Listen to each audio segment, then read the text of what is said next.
How's it going, everyone? Next up, we have another tight end in Ben Sims, and as you can see, the Packers are pretty much leaving no stone unturned in this entire draft, and has pretty much brought in every tight end, it feels like. So Ben Sims, he is currently ranked 387th overall in this year's draft, and he's the 23rd best tight end.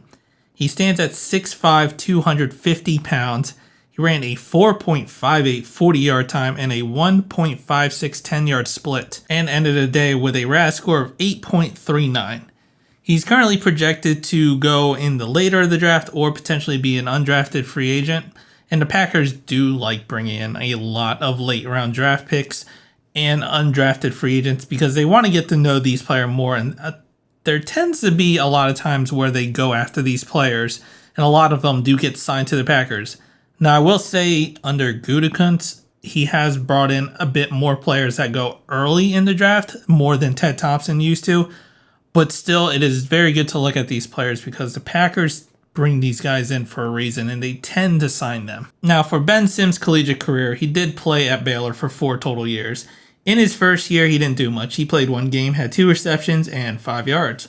Then in his second year, still didn't do too much, but got more playing time with 6 games played, 14 receptions, 164 yards, and 3 touchdowns. Then in his third year, he did play all 12 games, had 31 receptions for 361 yards and 6 touchdowns. And then in his final year, played 12 games, 31 receptions, 255 yards, and 3 touchdowns. So not much of a productive year or couple of years from what it looks like.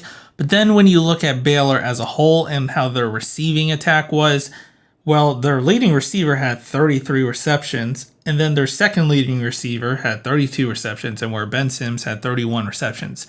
So he was pretty much right there with the top leading receiver. So when you look at it that way, he was probably pretty productive. They just didn't have a very good passing attack. And also, I would like to add, he did play as an inline tight end, but he was tasked to kick out to slot tight end a lot during his time with Baylor. So he's got that flexibility over there from Baylor and to not just play inline, but also slot, which Matt LaFleur loves out of their tight ends. So what's like about Ben Sims? Well, for one, he's a reliable pass catcher. In his 4-year career over there at Baylor, he was only totaled with 7 career drops. So very good in the pass catching department. He also has a very good catch radius. He's not just a body catcher. He can catch with his hands away from his body, and he has strong hands, so very good in the passing department. But to add to that, he is also a very good lead blocker and is very physical in the run game, which I would love the Packers to get. I said it about when I was looking at Dalton Kincaid, not a very physical guy.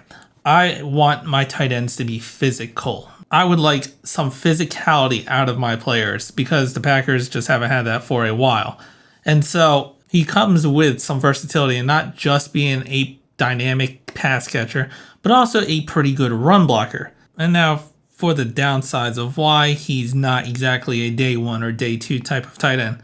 For one, he has some difficulty creating separation when running his routes. He's not the quickest. He's got some good speed, but he's not the quickest. He can't use his quickness or speed to really separate from defenders. And he's also not very physical, despite being physical in the run game. When it comes to running his routes, he doesn't bring much physicality in running the blocks to create some separation. And this is why he's also struggling with the separation department, which I feel like could be taught. He's already got some type of physical game to him. And if he could just add that physicality to his route running, then he would actually become a pretty decent tight end. He can also slightly overextend himself as a blocker. So instead of trying to embody them up, he tends to overextend his arms, which allows his defenders to pretty much swim move him or swipe his hands away and kind of get by him. And he loses some leverage in that sense. So he's going to have to work on that. He is a good lead blocker and a run blocker overall, but when he gets in that situation, he can run into some trouble. And because of his lack of separation, he's kind of been viewed as mostly his ceiling is a tight end too. And that's why he's really dropped in the draft. He's not viewed as someone that could be the tight end. He's more of a complementary tight end. But for the Packers, depending on what tight end we go first, because he's not going to be the first tight end we get, still hoping on Darnell Washington.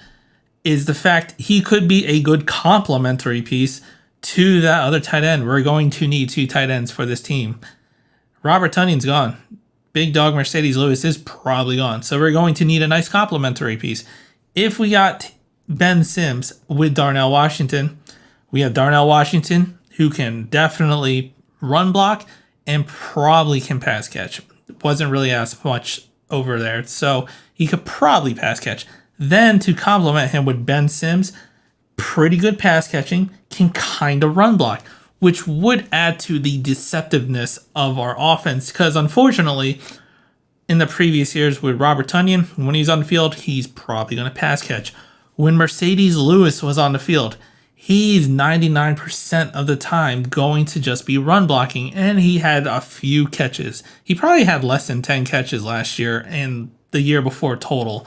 I haven't looked it up, but I'm almost certain he's under 10 receptions. So it kind of made our offense look a little predictable in what the players, or at least at the tight end position, were tasked to do. At least adding Ben Sims to whoever we decide to draft first could complement and add some deceptiveness, which I would really like out of this Packer squad, and maybe some physicality, especially in the run game. But let me know what you think down in the comments. If you liked the video, hit the like button, subscribe to the channel, and as always, go Pack Go.